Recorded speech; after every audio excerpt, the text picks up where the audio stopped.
when I began, I was doing other jobs, and this was like that thing that was like really shaky that I need to start. But motivation was really hard because it's like big and scary. And that was I think was the most lonely piece of it. It was really lonely. Because like, how do you? I mean, for anybody who's even doing a startup, like, how do you push? Like, what made you push through that? To like, maybe Dan's was like that thing that helped you get over it, or like, was there anything that really drove you? Well, everything was like I said I was really hungry. Yeah. And that was like out of a necessity to make this work. Like I'm just gonna have to push down every barrier that I can to make this thing happen. And even like when you're half a year in and it's not really going like, the guys from Rapid City told me that it would, like I'm going to have to figure it out anyway because we're not making money the way it is, but I have to start. And so I think that's where I got some grit. Reviews online, like if I got a bad one, it wouldn't ruin my day like it does now. It doesn't ruin my day now, right? It's like a few minutes now. It bugs me. Then But then it would ruin my week. I would pour on it. It's my baby. Like this is everything that I'm investing my time in. And you'd hear more. Maybe I didn't. Maybe I heard more about maybe I heard more good than bad. But the thing that I was listening to was, hey, Brian, you really have a sucky product.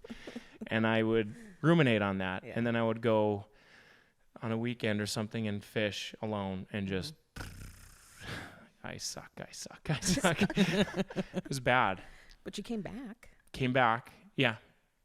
I think it was really hard to begin with. And especially because I was the only one who understood what I was feeling, I think, at the time. And I didn't have a lot of buddies who were entrepreneurs. Right. In fact, my buddies were doing the normal thing and getting regular jobs and getting really accustomed to the corporate life. Yeah. And my life didn't look like that. And it's like, what are you trying to do there? And, I think there was a misunderstanding there of, it's just we're different. We're doing two different things. Right. And plus, it was a really hard time. No one's going to care more than you care about that.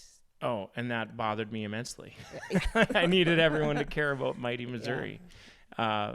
I mean, Nolan, I don't know if you had a similar experience with Quantum Digital.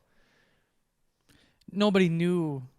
Nobody could care because nobody knew.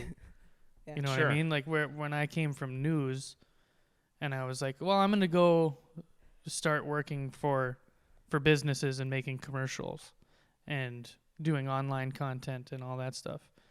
And there were 2 or 3 of us in town who did it. But it was still always, I can just do that at the news station, right? And so it just wasn't even a thing that people understood, let alone cared about. Sure. So it takes a long time of like getting people to understand, even your parents. Hey, he's out there playing business, he's out there. Oh man, I didn't really think, how long you been doing that? 5 years now. You have? Like it, oh my God, it worked. Good for you, man. I'm proud of you. Yeah. Oh.